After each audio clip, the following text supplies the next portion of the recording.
Hello and welcome to Mental Health Divers episode 3. And this time we're diving on Altar 5, and last week we didn't have an episode. I'm sorry for that. I had much university stuff to do and it was a busy week overall, and normally I have one episode that I produced, so I can upload it when the time is busy, but this time I didn't have any, so I just said okay, well then next week. And for this week I have a topic that I personally find interesting, and I personally had many thoughts about in the last week. And I believe that there is this feeling that we've all had at some point.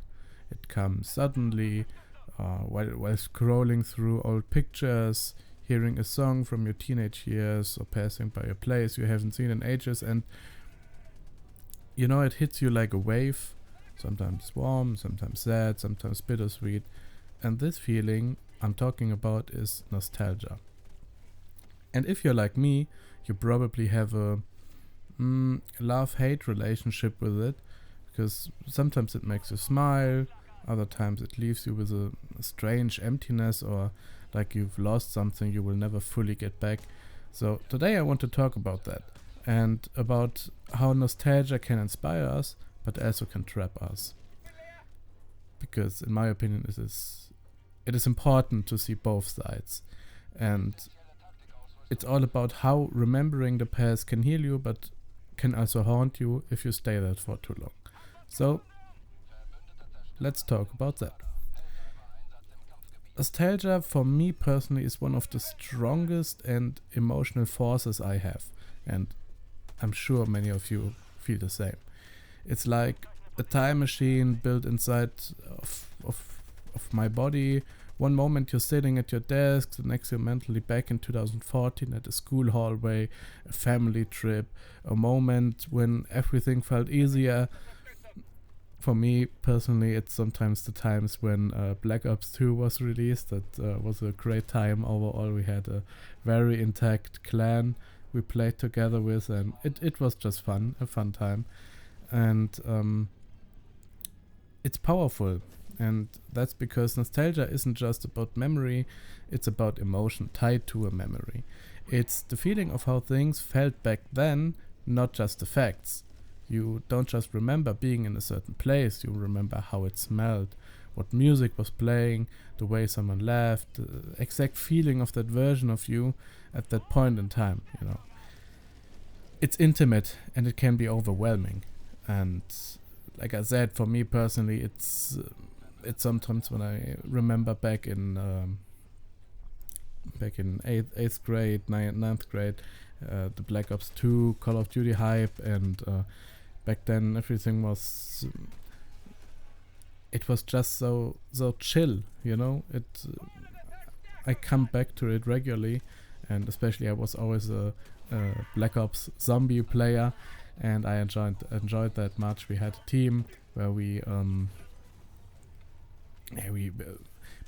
were 8 people, but we changed every time and tried to beat us in high rounds and all this stuff.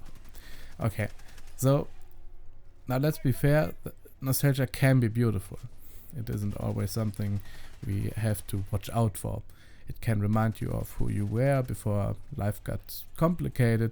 Sometimes when I personally feel overwhelmed or I'm uncertain about the future, I find myself thinking back to those simple moments, sitting with friends after school, playing with friends after school, talking about everything and nothing, playing video games for hours without a feeling of guilt about it, summer nights that felt infinite, the smell of certain streets I used to walk almost every day, and these kind of moments. So those moments weren't always perfect, but in memory they feel golden. That's one of the strange gifts of nostalgia. It helps you appreciate moments you didn't even realize were important, while they were happening. That's what it makes it so poetic. It shines a light on the ordinary things, the small, fleeting details that shaped you in a way, or that shaped you in ways you didn't understand until years later. And sometimes we need that reminder, especially when the present feels heavy or uncertain. Nostalgia can be a true bliss. It softens us. It reminds us that life has beautiful chapters, that even if today is hard, we have lived through joy before and we can live through it again. And there's another side to nostalgia that doesn't get talked about enough. It can push you forward. When you remember the past, not to live in it, but to learn from it, you start seeing patterns. You remember who you used to be, and you can ask yourself, what did I love back then that I've let go of now? What kind of energy did I have that I want to bring back?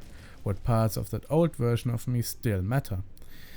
And for me, looking back at my teenage years, I remember how creative I used to be. For example, I used to write for fun. I used to imagine wild futures for myself, and I didn't think so much about what was realistic. I just dreamed, And over the years, that creativity is still there, but it's a bit faded, Life got busy, pressure grew, especially now in university, and suddenly dreaming felt like, sometimes it feels like a waste of time, and I allowed myself to dream only sometimes when I'm driving. I believe that's not the best place to dream, but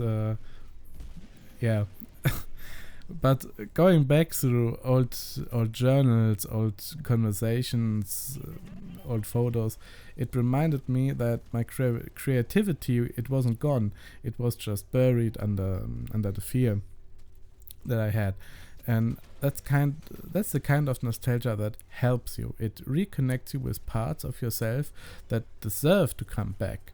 And but that's the positive aspect, but now we have to talk a little bit about the other side, because nostalgia isn't always comforting. Sometimes it becomes a trap. A loop, basically. A way of escaping the present instead of improving it. And I will be honest, I've fallen into that more times than I can count. There were entire seasons of my life where I felt so disconnected from the present, that all I wanted to do was to go back. Simply go back to school days, back to when my friendships were tighter, back to a simpler routine, even if I didn't love it at the time, but it was simple, And I'd scroll through old photos late at night. I even took some Polaroids back then, because I liked old stuff, analog photography, and I revisit conversations that were long dead, replay songs from that era of my life, and for a little while it felt warm, it felt safe. But then came the crash, and the crash basically was the reminder that those days aren't coming back. Those people changed, that version of me is gone, and instead of feeling inspired, I felt empty, stuck between memories I couldn't relive and a present that I didn't want to face. And that's when nostalgia stops being helpful and it starts becoming toxic. Nostalgia doesn't just help us remember, it filters what we remember, and it's sneaky on that part. It doesn't bring back the stress, the boredom, the awkwardness. It brings back the highlights, the gold moments, the smiles, the feelings that felt bigger than life, and which means it's easy to romanticize the past, to believe that those were the best days, that you will never be that happy, that free, or that inspired again. And that belief, it's dangerous, because it plants a lie in your head that the future can never measure up to, that your best self is already behind you. And once you start believing that, you stop trying, you stop pushing, you stop building, you settle for, relationships, jobs, routines, because you don't think anything can feel as good as it used to be. That is basically what makes nostalgia a tricky thing. It feels like comfort, but sometimes it's just avoidance dressed in memories, you know. So now let's take a moment to talk about the escapism. We all have ways to avoid the present through social media, binge watching, overworking, partying, and nostalgia. That's one of the most emotionally deceptive ways of escaping, because it feels meaningful. You're not wasting time, right? You're just remembering, reflecting, missing people, honoring your past. But here's the question you have to ask yourself. Are you remembering or are you hiding? Are you honoring your past self, or are you using it to avoid the discomfort of who you are today? That's the line. That's the point where nostalgia becomes a shield for you. It's hard to admit, but I've used my past like a shelter before. Whenever the present felt too overwhelming, I check out, you know. And I'd say, remember everything when everything made sense, remember when people actually cared, remember when I wasn't so confused. But memory is selective. It edits, it blurs, just like I'm doing right now while recording and editing the video. And when you stay there too long, you start living in a version of your past that might not have been that perfect to begin with. That's the tricky point. And so how do you deal with nostalgia in a way that doesn't trap you? It starts with making peace with your past, all of it. Not just the beautiful moments, not just the highlight reel, but also the regrets, the pain, and what ifs, and I wish I could go back and do it differently. We all have moments we replay in our heads, wishing we had said something else, done something sooner, or never walked away. But here's what I personally learned. You were doing your best with what you knew at the time.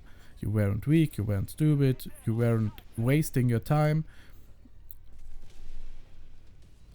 You were surviving, kind of. You were trying, you were learning. That's really important in this context. And you have to give your past self the same compassion you would give to a friend. You wouldn't look at someone you care about and say, wow, you really messed up everything. You would say, you were hurting, you were confused, but look at you now, you kept going. That's what self-forgiveness basically looks like. And once you begin to forgive yourself, you can start seeing your past not as something to escape to, but something you have grown from. And personally, here's the part I love the most about nostalgia. It kind of can become your fuel in life. Think about every great film, novel, song, or painting that's ever moved you. Chances are it came from someone reflecting on something they couldn't forget, a moment that shaped them, a feeling they couldn't kind of fully explain but had to express it. That's the power of nostalgia for me. And it can help us understand ourselves more deeply. It can unlock stories and ideas we didn't know we had inside. And even the painful memories can carry a meaning for us. When I write or create now, I often draw from the places I've been. The awkwardness of growing up, the heartbreak of losing friends, the joy of feeling young and invincible, the confusion. That should have been the Invincible cover from the show. I watched it recently. I'm sorry. And the confusion of not knowing who I was supposed to be. And that's not weakness, that's material. That's life experience turned into art or insight or a new perspective. So if you're someone who writes, makes music, designs, films, or just thinks deeply, don't fear nostalgia, use it. Don't dwell on the past, but mine it for truth, you know. Use it to elevate yourself from the trapped thoughts that you have. And because the most personal feelings are often the most universal, and what you remember deeply, others are waiting to feel seen by, you know. You have something in yourself and you take it out in the world, and basically you see, oh, there are people who are just like me, who think like me, who have the same issues or the same problems just like me.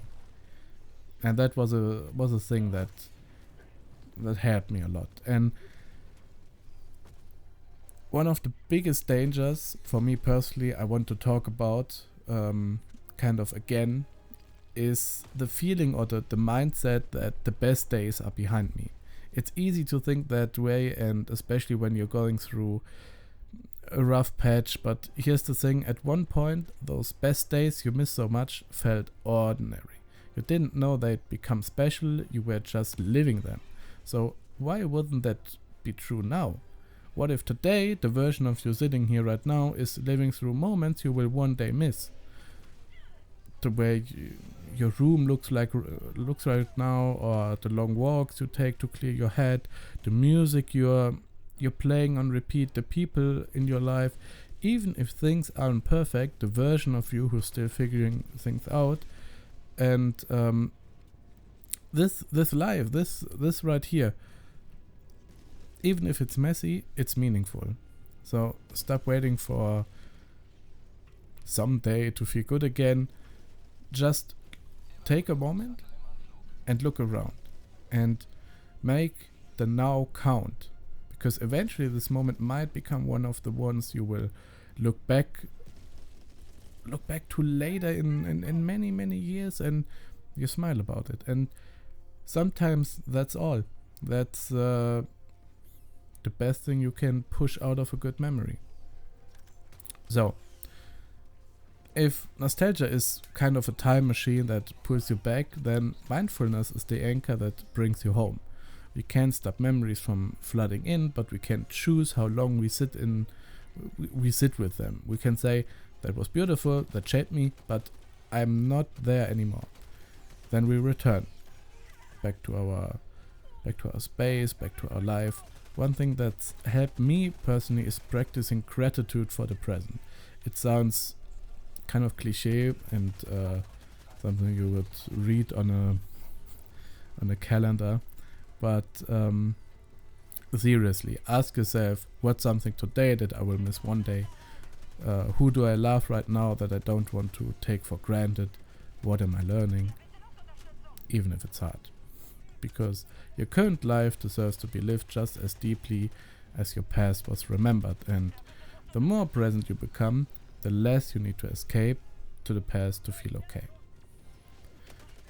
Alright. So that's basically the final thoughts I had for this topic. And